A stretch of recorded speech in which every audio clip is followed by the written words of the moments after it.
बिहार के प्रतिष्ठित अखबार सनमान ने आज किस खबर को प्रमुखता दी है, आइए नजर डालते हैं आज की खबरों की ओर। हाउडी मोदी, गुरुबानी योग मंत्र, भांगड़ा गरबा की धूम। अमेरिका में दिखा मिनी इंडिया। अमेरिका की धरती पर आयोजित हाउडी मोदी कार्यक्रम के दौरान ऑस्टिन पूरी तरह से भारतीय रंगों में रंगा दिखा। मंच पर पंजाबी भांगड़ा और गुजराती गरबा की धूम रही। गुरु वाणी, गुरु ब्रह्मा, गुरु विष्णु जैसे संस्कृत के मंत्र और एक लाख चलो गीत की परफॉर्मेंस भी दी गई। यही नहीं, भारत अमेरिका की दोस्ती और सांस्कृतिक संबंधों को भी पर्दे पे उकेरा गया। आप देख सकते हैं, बड़ी खबर इसे मानी जा सकती है हाउडी मोदी कार्यक्रम को लेकर, जहां देश दुनिया की नजरें ऑस्टिन तक बनी हुई थी कि किस तरह से क्या होता है। और आप देख सकते हैं कि एक साफ तौर पे कहा जाए तो जो अमेरिका और भारत के बीच जो दोस्ती का संबंध है वो दिन पे दिन बेहतर होते जा रहा है। जो भी संबंध बनते जा रहे हैं वो काफी खास होते जा रहे हैं। और आप देख सकते हैं जिस तरह से वहां पे हाउडी मोदी कार्यक्रम के तहत इन सब गीतों पे संस्कृत, मतलब साफ तौर पे कहा जाए तो मिनी इंडिया का स्वरूप वहां पे देखने को मिला है। हर कलाकार अपना प्रदर्शन करते वहां पे दिखाई दे रहे थे। साथ ही आपको बता दें कि तरह तरह के गीतों का, तरह तरह की नृत्य, ये सब का कार्यक्रम वहां पे रखा गया। और जो संबंध है अमेरिका और भारत में वो दिन पे दिन बेहतर बनते चले जा रहे हैं। टेक्सास में आज का दिन बेहद अहम। प्रधानमंत्री नरेंद्र मोदी के साथ हाउडी मोदी शो में शामिल होने के लिए उत्साहित अमेरिकी राष्ट्रपति डोनाल्ड ट्रंप ने इसे बेहद अहम दिन करार दिया। आप देख सकते हैं कि इस दिन को उन्होंने साफ तौर पे, अमेरिकी राष्ट्रपति ने इस दिन को काफी अहम बताया है। साथ ही यह हमारे लिए भी काफी अहम दिन इसे माना जा सकता है। जिस तरह से भारत के प्रधानमंत्री किसी और देश में जाकर और इस तरह का संबोधन करते हैं और इस तरह का कार्यक्रम का आयोजन किया जाता है, ये तो सही में एक साफ तौर पे कहा जाए तो यह एक काफी अद्भुत दृश्य है। और एक साथ कहा जाए तो, साफ शब्दों में कहा जाए तो, दोस्ती का जो है पैमाना वो दिन पे दिन और बेहतर होते चले जा रहा है। अमेरिका में $2.5 अरब का निवेश करेगा भारत। भारत और अमेरिका में एक अभूतपूर्व ऊर्जा सहयोग समझौते पर हस्ताक्षर किए गए, जिसके अनुसार आप देख सकते हैं साफ तौर पे कि $2.5 अरब का निवेश भारत अब करेंगे। अब बता दें आपको कि बिजनेस के भी क्षेत्र में, अब दिन पे दिन उद्योग के भी क्षेत्र में अब भारत आगे चले जा रहा है। और आप देख सकते हैं कि अमेरिका में जाते के साथ उन्होंने $2.5 का निवेश करेगा। भारत के प्रधानमंत्री ने यह साफ तौर पर ऐलान कर दिया है। बड़ी खबर इसे मानी जा सकती है और बेहद खास दिन भी इसे माना जा सकता है। अनुच्छेद 370 को हटाना ऐतिहासिक भूल का सुधार पर भाजपा की जन जागरण सभा। पीओके से कम पर पाक से कोई वार्ता नहीं। राजनाथ, जात व मजहब की राजनीति नहीं करती भाजपा। 166 कानून जम्मू कश्मीर पर लागू होंगे। 56 इंच सीना तभी तो पीएम ने हटाई धारा 370। केंद्रीय रक्षा मंत्री राजनाथ सिंह ने पाक को लताड़ते हुए कहा कि अब पीओके से कम पर पाक से कोई वार्ता नहीं होगी। पाक आतंकवादियों को फ्रीडम फाइटर मान रहा है। ये आतंकवादी किसी दूसरे देश के लिए फ्रीडम फाइटर कैसे हो सकते हैं। उन्होंने कांग्रेस सहित विरोधी दलों पर भी निशाना साधते हुए कहा, दावा किया कि जम्मू कश्मीर में स्थिति तेजी से सामान्य हो रही है। इसके बाद भी भ्रम फैलाया जा रहा है। कश्मीर को अंतर्राष्ट्रीय समस्या के रूप में संसद में उछाला गया। धारा 371 के प्रावधानों का हवाला देते हुए उत्तर पूर्वी राज्यों को भड़काया गया। आप देख सकते हैं साफ तौर पे कल एक काफी ऐतिहासिक दिन माना जा सकता है, क्योंकि कल राजनाथ सिंह राजधानी पटना पहुंचे थे। आपको बता दें एसके मेमोरियल हॉल में उनका कार्यक्रम था, जिसमें उन्होंने साफ तौर पे अपने संबोधन में कहा है कि पीओके के अलावे हमारी पाकिस्तान से किसी भी बात पे चर्चा नहीं होगी, क्योंकि पाकिस्तान साफ तौर पे आतंकवादियों को बढ़ावा देने का काम करता है। यह आतंकवादी कहीं और से नहीं बल्कि पाकिस्तान से ही आते हैं।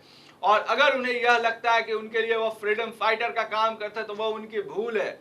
आतंकवादी कभी भी किसी के हित के लिए काम नहीं कर सकते। और इससे भारत और पाकिस्तान के बीच जो आज संबंध बनता है, इसका कहीं ना कहीं कारण पाकिस्तान है, क्योंकि वो अपने आतंकवादियों को स्नेह देता है, इसलिए शरण देता है, इसलिए इस तरह की हमेशा बात सामने आती है। और साफ तौर पर उन्होंने कहा कि अब पीओके के बदले किसी भी बात पे अब पाकिस्तान के साथ चर्चा नहीं की जाएगी। वह भी हमारा है, अब उसे जल्द ही पीएम मोदी का 56 इंच का सीना है, उन्होंने धारा 370 को हटा दिया और अब पीओके की बारी है। देख सकते साफ तौर पे राजनाथ सिंह ने एक बड़ा बयान दिया है और उन्होंने विपक्षी पे भी हमला करते हुए कहा कि विपक्षी इस तरह के हमारे देश के भी हैं। पहले वो एक राजनेता के पहले वो एक आम इंसान है और आम लोगों की तरह उनकी सोच किस तरह की आप देख सकते हैं। वो हमेशा इस पर निशाना साधते धारा 370 को लेकर।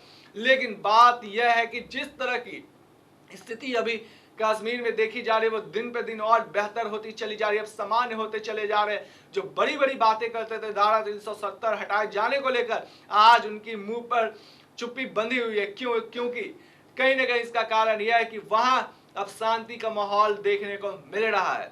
अब साफ तौर पर देख सकते हैं, एक बड़ा बयान दिया राजनाथ सिंह ने, साथ ही काफी बड़े कार्यक्रम को संबोधन करते हुए उन्होंने इस बात को रखी आम लोगों के सामने। देश की एकता में बाधक थी धारा 370। महाराष्ट्र में एनडीए को मिलेगा 3/4 बहुमत। केंद्रीय गृह मंत्री अमित शाह ने रविवार को महाराष्ट्र में एक रैली को संबोधित करते हुए कहा कि अनुच्छेद 370 देश को एक सूत्र में जोड़ने में बाधक था। भाजपा ने दूसरी बार सत्ता में आए तो ही इस वादा को खत्म कर दिया। उन्होंने कहा कि 21 अक्टूबर को होने वाले महाराष्ट्र विधानसभा चुनाव में राजग को 3/4 बहुमत मिलेगा। आप देख सकते हैं कि राजग को 3/4 बहुमत मिलने की बात अमित शाह ने कही है। साथ ही उन्होंने धारा 370 को लेकर उन्होंने साफ तौर पर कहा है कि अब जम्मू कश्मीर में शांति देखने को मिल रही है। अब किसी भी तरह की वहां पे कोई दिक्कतें नहीं आ रही। और जैसे ही हमारी दूसरी बार सरकार बनी वैसे ही हमने आम लोगों को एक बड़ा उपहार दिया है। धारा 370 को हटाकर लोगों का जो विश्वास हमारे ऊपर था, हमने बस उसी पे काम किया है। उन्होंने साफ तौर पे कहा कि हमारी सरकार जैसे ही बनी, हमारा सबसे पहला लक्ष्य, हमने बहुत बड़े बड़े काम किए हैं और 100 दिनों के ही अंदर इस तरह का काम दिखाया है करके कि आम लोगों का विश्वास हमारे प्रति और बढ़ते ही चला जा रहा है। और लोगों का जो विश्वास है हम कभी तोड़ने का काम नहीं करेंगे, क्योंकि आम लोग ही हमें जिताने का काम करते हैं। और जिस तरह का हमारा काम है उस काम को देख के लोग हमें जिताने की पूरी कोशिश करते हैं। और 100 दिनों के अंदर हमने 3 तलाक, अनुच्छेद धारा 370 ये सब को हटाकर साबित कर दिया कि हम लोग आम लोगों के हित के लिए काम करते हैं। लेकिन विपक्षी इन सब पे भी अपना तौर तरीका दिखा रहे हैं, गलत गलत बयानबाजी देते दिखाई दे रहे हैं, भड़काऊ बयान दे रहे हैं। लेकिन इन सब से कोई फायदा नहीं, क्योंकि लोगों का जो विश्वास है हमारे ऊपर वो अटूट है। गंगा में उफान, गंडक भी लाल निशान पार। समस्तीपुर में 30 गांव बाढ़ की चपेट में, हजारों एकड़ में लगी फसलें डूबी। आप देख सकते हैं बड़ी खबर सामने आ रही है कि 30 गांव बाढ़ की चपेट में, हजारों एकड़ में लगी फसलें डूबी। समस्तीपुर में 30 गांव बाढ़ की चपेट में है। आप देख सकते हैं काफी दुखद खबर है। और आपको हम बता दें कि जिस तरह से बिहार में बारिश की संभावना थी वो बारिश हो रही है, वैसे ही चारों तरफ बारिश के जो जल जमा है वो उसकी भी समस्या साथ ही उत्पन्न हो जा रही है। साथ ही आपको बता दें कि जो वाटर लेवल है, जो जल स्तर है, वो दिन पे दिन बढ़ते ही चला जा रहा है। आपको बता दें कि मौसम विभाग ने भी यह बात रखी थी कि अगर बारिश होगी तो कहीं ना कहीं पटना, राजधानी पटना की भी बात कर ली जाए तो वहां पे भी बाढ़ का खतरा मंडराने लगा है, क्योंकि वो जल स्तर में उसकी वृद्धि के कारण यह खतरा साफ तौर पर दिखाई दे रहा है। सभी घाटों पे भी आपको बता दें कि एनडीआरएफ की टीम और डीएम ये सब निरीक्षण करते दिखाई दे रहे हैं कि किसी भी तरह की समस्या ना है। हालांकि जैसे ही बारिश होती है इसकी चपेट में तो आपको बता दें कि बिहार में ऐसे तमाम गांव हैं। आप देख सकते हैं कि समस्तीपुर में भी 30 गांव हैं जो बाढ़ ग्रसित हो चुके, बाढ़ की चपेट में आ चुके हैं। वहीं राजधानी पटना की भी बात कर ली जाए तो राजधानी पटना में भी बाढ़ का खतरा मंडराने लगा है। जिस तरह से जल स्तर में वृद्धि हो रही है, इन सबसे साफ तौर पर दर्शाता है कि अगर ज्यादा बारिश हुई तो साफ तौर पे बाढ़ की चपेट में राजधानी पटना भी आ जाएगा। हालांकि अभी की स्थिति देखी जा रही है तो जल स्तर में वृद्धि हो रही है, लेकिन अभी भी खतरे के ऊपर से है, लेकिन साफ तौर पर निरीक्षण करते दिखाई दे रहे हैं। आपको बता दें कि बिहार के मुख्यमंत्री नीतीश कुमार ने भी इसका निरीक्षण किया है। साथ ही अब यह जो खतरा है वो मंडराते हुए दिखाई दे रहा है कि अगर कहीं तेज बारिश हो गई तो यह खतरा और भी बढ़ जाएगा। महाराष्ट्र में सीट बंटवारे में फंसा नया पेच, हर जिले में प्रतिनिधित्व चाहती है राकपा। राज्य की सभी 228 सीटों के लिए 21 अक्टूबर को होगा मतदान। आप देख सकते हैं कि हर जिले के प्रतिनिधित्व चाहती है राकपा। राज्य के सभी 228 सीटों के लिए 21 अक्टूबर को होंगे मतदान। महाराष्ट्र में कांग्रेस और उनके सहयोगी राष्ट्रवादी कांग्रेस पार्टी राकपा ने भले ही 125 से 125 विधानसभा सीटों पर चुनाव लड़ने पर सहमति जता दी है, लेकिन शरद पवार की पार्टी की राज में अभी 36 जिलों में प्रतिनिधित्व की मांग से दोनों पार्टियों के बीच सीटों के बंटवारे में नया पेंच फंस गया है। अब देख सकते हैं कि पेंच फंसा हुआ दिखाई दे रहा है। अब देखना होगा कि इस पे सोनिया गांधी क्या फैसला लेती है, कांग्रेस क्या फैसला लेती है, क्योंकि यह सहयोगी पार्टी है महाराष्ट्र के, ये दोनों सहयोगी पार्टी हैं और बिना सहयोग से इन लोगों की सरकार नहीं बनेगी, ना ही चलने वाले। तो अभी सीट बंटवारे को लेकर हालांकि पेच फंसा हुआ है। अब देखना यह होगा कि इस पे बड़े नेता और सोनिया गांधी इस पे क्या कुछ निकालते हैं, क्या हल निकालते हैं, अब देखना यह होगा। इमरान को रिसीव करने नहीं आया कोई अमेरिकी अधिकारी। पाकिस्तान के प्रधानमंत्री इमरान खान शनिवार को सऊदी अरब के क्राउन प्रिंस सलमान के आधार से मिलने विमान से संयुक्त राष्ट्र महासभा के 74वें वार्षिक सत्र में भाग लेने के लिए पहुंचे। पाकिस्तान पीएम को उस समय भारी बेइज्जती का सामना करना पड़ा जब एयरपोर्ट पे कोई भी अमेरिकी अधिकारी उन्हें रिसीव करने के लिए नहीं आया।